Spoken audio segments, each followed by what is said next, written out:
Isang mapagpalang araw sa inyong lahat, Luzon, Visayas at Mindanao, saan man kayo sulok ng mundo ay mag-ingat kayo palagi mga kabayan. Dito tayo sa Pasay, Manila Bay Reclamation upang mag-update. Ito, may naabutan tayong nagtatambak dito ngayon mga kabayan, katabi lang ng bagong island na ginawa nila mga kabayan. Bali, dalawa yung bago, yung tabi niya, yun ang tinatambakan nila mga kabayan. Baka sa mga susunod na araw ay magkakarugtong din yan mga kabayan. Ayan, lubog na lubog itong barko na to mga kabayan. Punong-puno pa ang buhangin. Ano na 10:30 na nagtambak mga kabayan, kaya chinek pa ng Coast Guard kasi kaya na-late siyang mag-umpisa. Ayun, tapos na nga yung isa doon sa gitna mga kabayan, yung pula na barko. Ayun, nakita niyo yun. Yun, yung palis na pula. Tapos na kanina kasi yun, kaso lang sa gitna naman nagtambak mga kabayan. Kaya ito ay dito sa tapat ng mismo.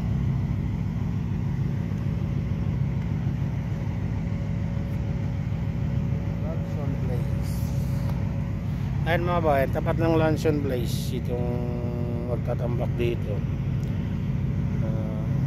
Makikita nyo talagang pinapalawak nila itong reclamation dito mga kabayan. Malapit lang sa seawall ng SM Olubesia.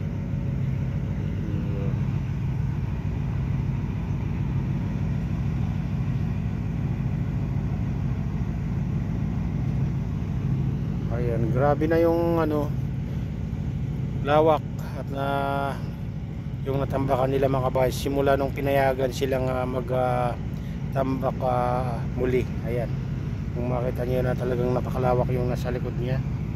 Ayan yung island na yan mga kabayan, yung yun ang pinagpatuloy nila nung pinayagan silang magtambak dito.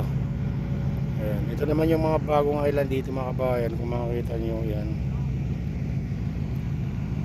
Ayan, yung agabundok na yan, hindi pa masyadong malawak yan mga kabayan, pero mayroon na naman bago dito na maliit. Ayan, yung bago, yung maliit. Ayan, at nagtatambak naman dito sa tabi niyan mga kabayan, kung makikita nyo.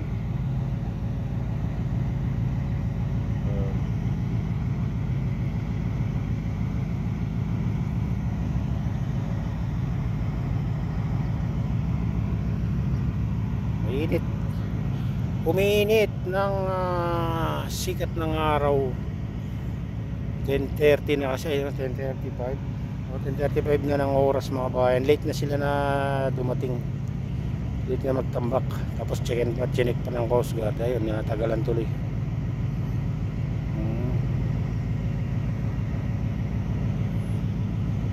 Ewan ko lang mamayang hapon kung mayroon pa rin magtatambak. Hala ko umaga lang sila nagtatambak, pero hindi pala mga kabayan, kahit tanghali, hapon nagtatambak dito. Ito yung pinapaano na nila mga kabayan, pinapalawak nila. Grabe.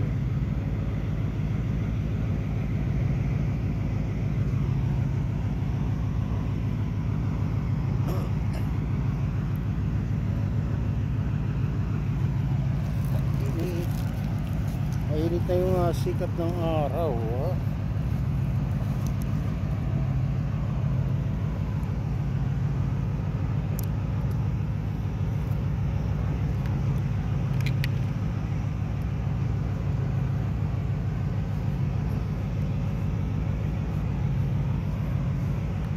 Kailangan natin mag-sombrero na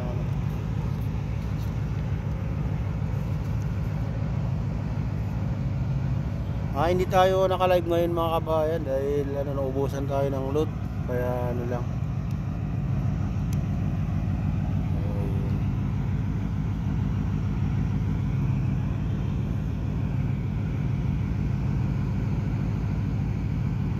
Idudugtunduin nila dyan mga kabayan sa malaking sa maliit na island na yan. Sigurado yan, magkakarugtong din yan.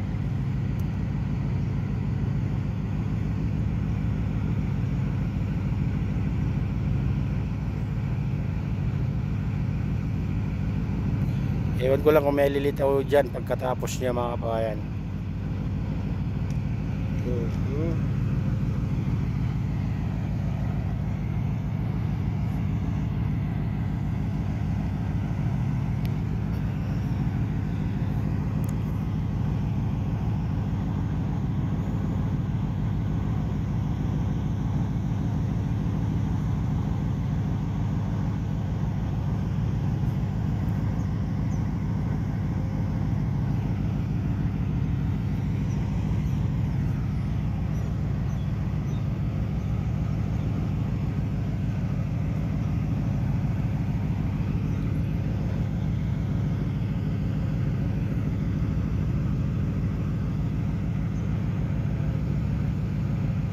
Ito na yung ano mga kabayan, pinakamalapit na island sa tapat ng Molobasia.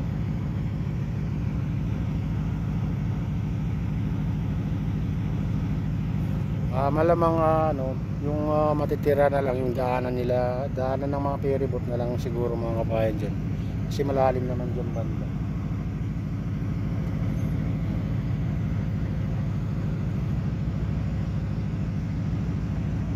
Parang ano, magkakatotoo yung sinasabi nila nga, parang Singapore style yung mga kandito mga kabayan, mga island na ilalagay nila dito. Kasi sa Singapore, pagpasok mo pa lang sa Clifford Pier, dami ng ano, island dun na makikita mo. May mga puno pa nga, mga puno na niyog, ganun. Baka ganun din gagawin nila dito, baka yun ang magiging totoo yung sinabi nila. Pero abang-abang lang tayo mga kabayan sa mga susunod na araw, buwan at taon kung ano magiging ganun. Sana patuloy nyo akong suportahan at patuloy din tayong mag-update sa mga reclamation dito sa Pasay City. At kung ano mangyayari dito. Kasi napakalawak na talaga yung mga ano dito, reclamation dito. Mas lalo diyan sa ano, Harbor City, Pasay Harbor City Corporation. Ayan, Pasay Harbor City.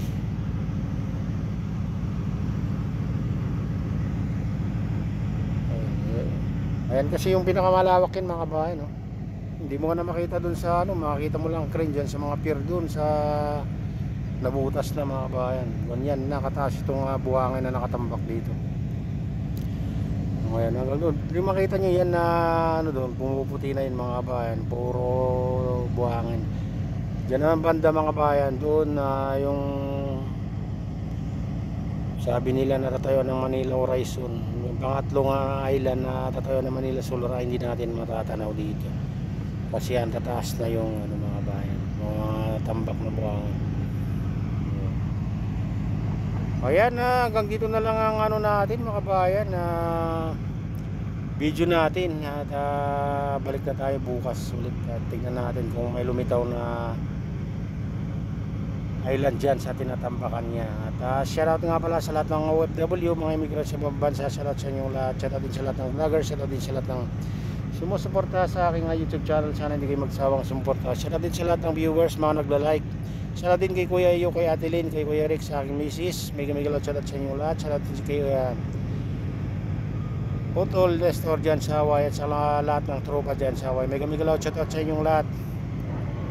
At shoutout din kay Mamaan, kay Idol Pablito, kay Mr. Pepito, kay Minicraft Lady, kay Princess Priya, kay Sherbal Ayala, at kay Idol Maki TV, ayan, kay Nathan's Vlog, ayan, sabay tayo TV, shoutout sa inyong lahat, ayan. At sa lahat ng walang sawang sumusuporta, sa mga nagla-like, nagko-comment, sa subscribers, sa viewers, mega loud shoutout sa inyong lahat at pagpalain na ng Diyos. Ingat kayo palagi. God bless us all.